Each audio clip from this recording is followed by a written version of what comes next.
கடவுளால அதெல்லாம் கொடுக்க முடியுமா? கடவுள் எதை படைச்சாரோ அதை மட்டும்தான் கடவுளால கொடுக்க முடியும். அவர் எதை படைக்கலையோ அதை ஒரு ஆள் மூலமா இங்க உன்னால பண்ண முடியும்னு காட்டுவாரு. அந்த மாதிரி நீங்க இங்க வந்தது எல்லா கடவுளோட அனுகிரகம். நீங்க வேண்டது எல்லாத்தையும் சம்பாதிக்கணுங்கிறதுக்காக உங்களை யாரோ ஒருத்தர் மூலமா இந்த விஷன் ப்ராப்பர்ட்டிஸை உங்களுக்கு கடவுள் இங்க தெரியப்படுத்திருக்காருங்கிறது தான் நான் நம்புறேன். ஓகே, ஸோ என்னோட இன்ட்ரோ எல்லாம் சொன்னாங்க. தெளிவான இன்ட்ரோ நான் சொல்லிடுறேன். எனக்கு 22 வயசு ஆகுது. என்னோட பேர் மேத்யூ அருளானந்து. நான் 10th படிக்கும் போதுலேருந்து பிஸ்னஸ் பண்ண ஆரம்பிச்சிட்டேன். 19வது வயசுல இந்த தொழிலுக்கு வந்துட்டேன். எத்தனை பேரை பார்த்தா நான் உங்களுக்கு பையன் மாதிரி தெரியுறேன்? இந்த வயசுல எனக்கு ஒரு பையன் இருக்கான்ப்பா, பேரா இருக்கான்ப்பா. ஓகே, ஸோ நான் வந்து 19 வயசுலேயே பிஸ்னஸ்க்கு வந்துட்டேன். 10th படிக்கும் போது எனக்கு ஒரு ரெண்டு ஆசை இருந்தது. முதல் ஆசை, எப்படியாவது தலைகளே நின்னாவது 25 வயசுக்குள்ள கல்யாணம் பண்ணிடணும். இருக்கா இல்லையா? இங்க நிறைய பேருக்கு இருக்கு, ஆனா நடக்கல. இப்ப ஆனா அந்த ஆசை மாறிடுச்சு. ரெண்டாவது ஆசை, நம்ம 30 வயசு ஆகிறதுக்குள்ள நம்மளா சுயமா சம்பாதிச்சு ஒரு 100 கோடி ரூபாய் பணம் நம்மள்ட்ட இருக்கணும், நம்மளுக்காகவும் நம்ம குடும்பத்துக்காகவும்ங்கிறது என்னோட ஆசை. கடவுள் புண்ணியத்துல எனக்கு 22 வயசு 23 வயசு தாண்டறதுக்குள்ள திருச்சியில மட்டும் 150 கோடி ரூபாய்க்கு ஸ்டாக் வச்சிருக்கோம். நான் சொல்றது திருச்சியில மட்டும். கடந்த 2021 நிறுவனம் தொடங்கி ஃபர்ஸ்ட் 3 வருஷம் நான் சம்பாதிச்சேன்ல, அந்த காசை டபுள் மடங்கு 4வது வருஷம் 2024 சம்பாதிச்சேன் திருச்சியில. ஏன் தெரியுமா?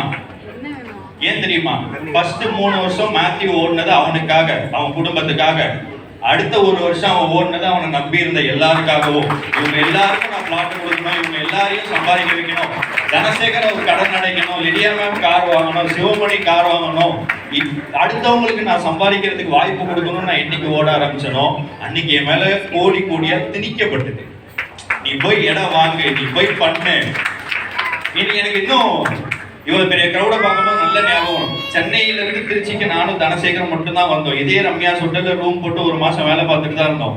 அப்போ இங்க மற்ற கம்பெனி எல்லாம் இருப்பாங்க இல்லையா, நான் சொல்ல வேணாம் தான் இருந்தேன். அதுல ஒரு சில பேர் சொன்னது, என்ன பண்ணிட போறாங்க, சின்ன பையன், ஒன்றும் பண்ணிட முடியாது, இந்த மாதிரி. அன்னைக்கு நான் டென்ஷன் ஆகி அவர்கிட்ட கத்திட்டு, நான் டென்ஷன் ஆக மாட்டேன், அன்னைக்கு கட்டிட்டு இருந்தேன். இன்னைக்கு பதிலா இத்தனை பேர் என் கூட நிக்கிறீங்கிறது அவங்க எல்லாருக்கும் பதிலா இருக்குங்கிறத சார். சாதாரணமாலாம் கூட்டம் சேராதுங்க சார்.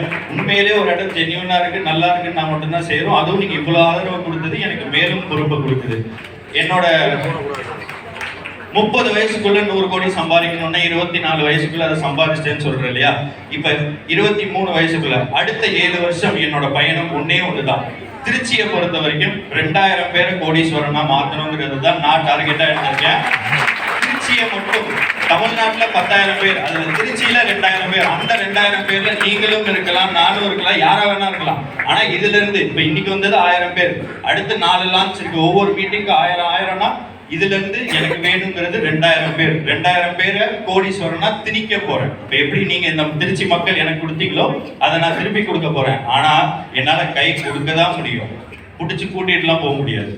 நீங்க திருப்பி கை கொடுத்தா கூட்டிட்டு போலாம். உங்களை கோடீஸ்வரனா நான் மாத்த முடியும் அடுத்த 7 வருஷத்துல. இல்ல நான் கை கொடுக்க மாட்டேன்னு கெட்டியா இருந்தீங்கன்னா உங்க பக்கத்துல இருக்கவரே கோடீஸ்வரனா மாறுவாரு. அவருக்கு நீங்க இன்னொரு மீட்டிங்ல இதை விட பிரம்மாண்டமான ஜி கார்னர்ல நடத்தும் போது கை தட்டிட்டு இருப்பீங்க. முடிவு உங்ககிட்ட இருக்கு. ஓகே, கடைசியா ஒரு 2 விஷயம் மட்டும். அதுல ஒரு முக்கியமான விஷயம் வந்து என்னோட வளர்ச்சியில ரொம்ப முக்கியமான காரணமா இருந்தது என்ன தெரியுமா? நான் பண்ற தொழில். இடம்ங்கிறது மட்டும் ஒரு வீட்டுல 2 மிக்சி இருந்ததுன்னா நீங்க 3வது மிக்சி விற்க முடியுமா? அந்த வீட்டுல முடியாது. ஒருத்தக்க 4 போன் இருந்ததுன்னா 5வது போனை விற்க முடியுமா? முடியாது. இடம் மட்டும் 100 ஏக்கர் வச்சிருப்பான். அவன்கிட்ட போய் 1/2 கிரவுண்ட் ஒன்று வந்திருக்கு மணப்பாறையில, விலை கம்மியா சொல்றாங்க, எல்லாமே ரெடி பண்ணியிருக்காங்க, இமீடியட்டா வீடு கட்டலான்னு இருக்குன்னா வாங்க வர மாட்டாரா? ஏன் வாங்குவாரு? அவர்கிட்ட தான் 100 ஏக்கர் இருக்கு. இடத்துக்கு மட்டும் டிமாண்ட் ஏறிக்கிட்டே தான் இருக்கும். தன்னைத்தானே விலை உயர்த்திக்கிற ஒரே பொருள் நிலம் மட்டும்தான். நான்லாம் வந்து எங்க அப்பா 20 வருஷமா ரியல் எஸ்டேட் தான் பண்ணாரு. தலையில நின்னாலும் இந்த வெள்ளை சட்டை போடக்கூடாதுன்னு நினைச்சேன். தலையில நின்னாலும் இந்த வெள்ளை சட்டை போடக்கூடாதுன்னு நினைச்சேன். என்னைக்கு போட்டேன்னா இந்த சட்டையை என்ன உடல, என்னால இந்த சட்டையை விட முடியல. இப்போ எனக்கு கொடுத்தீங்கன்னா ரியல் எஸ்டேட்டை தவிர வேற எந்த தொழிலும் பண்ண மாட்டேன். 3 வேளை சாப்பிட்டு வீட்டுல சும்மா இருப்பேன். ரியல் எஸ்டேட் பண்ணக்கூடாதுன்னீங்கன்னா 3 வேளை சாப்பிட்டு வீட்டில் சும்மா இருப்பேன். அந்த அளவுக்கு ரியல் எஸ்டேட் எனக்கு அட்டாச் ஆயிடுச்சு. இதை விட இந்த தொழில இன்னும் மேன்மைப்பட, இன்னும் சொல்ல போனா டெல்லியில விஷன் ப்ராப்பர்ட்டிஸ்க்கு ஒரு அவார்டு தராங்க.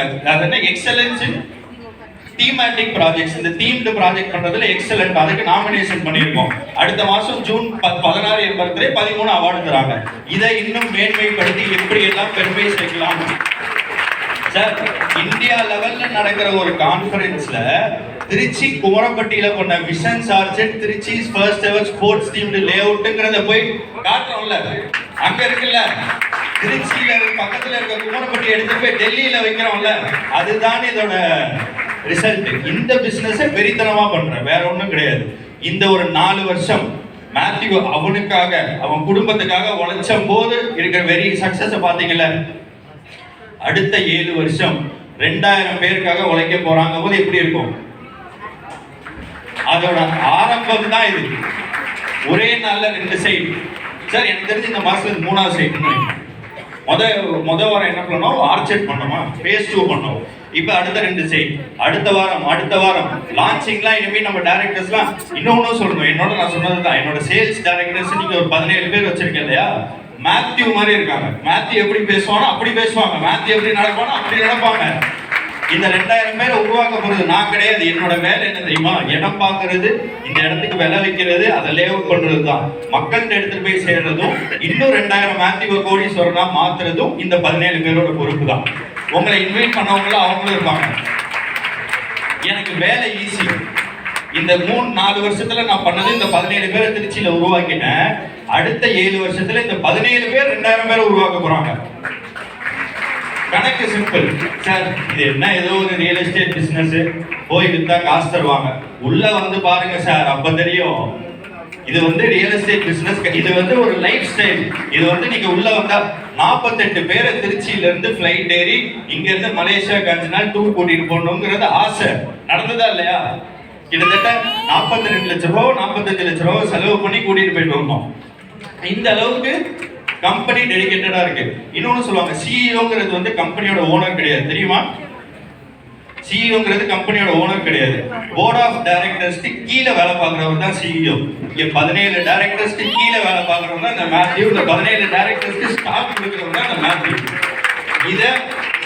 இதை விட இந்த தொழிலை ரொம்ப சிறப்பா பண்றதுக்கு ஒரே ஒரு நிறுவனம் தான் இருக்கு, அதுவும் மேத்யூவா தான் இருப்பான், விஷன் ப்ராப்பர்ட்டிஸா தான் இருக்கும். ஸோ வந்திருக்கிற மகேசனுக்கு நன்றி. அந்த மாதிரி ஒரு மீட்டிங் பண்ற மாதிரி ஒரு 2 சைட் லான்ச் பண்ணி முதல் அழைப்புல ஒண்ணுமே சொல்லாம அவரு சொன்னாப்பிள்ளையா பேமெண்ட் அதெல்லாம் வந்து எதுவுமே அவர் கேட்கல, டைரக்டா வந்துட்டாரு. ஸோ அந்த அளவுக்கு எங்களுக்கு விஷன் ப்ராப்பர்ட்டிஸோட இருக்கு. இது தொடர்ந்து கண்டினியூ ஆகும்னு அதுக்கு என்னோட நன்றி வணக்கம். ஓகே, கடைசியா ஒரே ஒரு விஷயம் சார், இதோட முடிச்சேன்னா நிறைய பேர் பசியோட இருப்பீங்க. மேத்யூ பேசிட்டாரு, மகேஷ் பயங்கரமா பேசிட்டாரு. அதுக்கப்புறம் இவர் ஏதோ வந்து சொன்னாரு, வா உன்ன 1 கோடி ரூபாய் சம்பாதிக்க வைக்கிறேன். எத்தனை வருஷத்துல? 7 வருஷத்துல சம்பாதிக்க வைக்கிறேன். வீட்டுல போறோம், போயிட்டு அடுத்த 7 வருஷத்துல நான் 1 கோடி சம்பாதிக்க போறேன் தெரியுமா? என்ன சொல்லுவாங்க தலைவா? என்ன சொல்லுவாங்க? சிரிப்பாங்க. வேற பைத்தியம், என்ன ஏதோ மீட்டிங் சொல்லிட்டு போயிட்டு வந்தான், இப்ப திடீர்னு வந்து 7 வருஷத்துல 1 கோடி சம்பாதிக்கிறேன்னு சொல்றான். சிரிப்பாங்களா மாட்டாங்களா? காரணம் யாரு? காரணம் யாரு? இதே மாதிரி நான் 10வது படிக்கும் போது 100 கோடி ரூபாய் சுயமா சம்பாதிப்பேன், எங்க அப்பாவோட இது இல்லாம நானே 100 கோடி ரூபாய் சம்பாதிச்சு செட்டில் ஆக போறேன்னு சொல்லும் போது சிரிச்சிருப்பாங்களா மாட்டாங்களா? இவன் ஏதோ அடிபட்டான், போய் ஒழுங்கா அவங்க அப்பாட்ட சொல்லி ஏதாவது ஹாஸ்பிட்டல்ல சேர்க்கணும்னு சொல்லுவாங்களா மாட்டாங்களா? இன்னைக்கு அதே ஆளு 2000 பேரை கோடீஸ்வரனா மாத்த போற திருச்சியில மட்டும் சொன்னா சிரிப்பாங்களா மாட்டாங்களா? மாட்டாங்க. நம்ம சின்ன சின்ன வெற்றிகள், நான் உங்கள்கிட்ட சொல்றது இந்த சண்டேஸ் அண்ணன் சொன்ன மாதிரி ஒரு 5 சைட் விசிட் ஏத்துங்க, ஒரு புக்கிங் அடிங்க. ஒரு புக்கிங் என்னப்பா கொடுக்குறீங்க? ஒரு கிரவுண்டுக்கு 80,000 இல்லாம ஏதோ ஆஃபர் சொன்னீங்க. லேப்டாப் வாங்கிட்டு போய் நான் சுயமா சம்பாதிச்சேன்னு சொல்லுங்க, அடுத்து பைக் வாங்குறேன்னு சொல்லுங்க, நம்புவாங்க. இதை பொறுத்த வரைக்கும் நீங்க முயற்சி பண்றதுக்கு ரெடி ஆயிட்டீங்கன்னா உங்களுக்கு இந்த தொழிலை கத்து கொடுத்து இதை எப்படி பண்ணணும்னு சொல்றதுக்கு என்கிட்ட 17 மேத்யூ இருக்காங்க, 17 டைரக்டர்ஸ் இருக்காங்க. அவங்க உங்களுக்கு இதை எப்படி எடுத்துட்டு போகணுங்கிறத சொல்லுவாங்க. வாய்ப்பளித்ததுக்கு நன்றி. ரொம்ப சந்தோஷம் உங்க எல்லாரையும் இந்த வாரம் பார்த்தது. இந்த வாரம் சண்டே சைக்கிள் வாங்கியும் உங்க எல்லாரையுமே சக்சஸ்ஃபுல் பிசினஸ் பார்ட்னரா பார்ப்பேங்கிறதுல ரொம்ப சந்தோஷப்படுறேன். Thank you so much. தேங்க்யூ.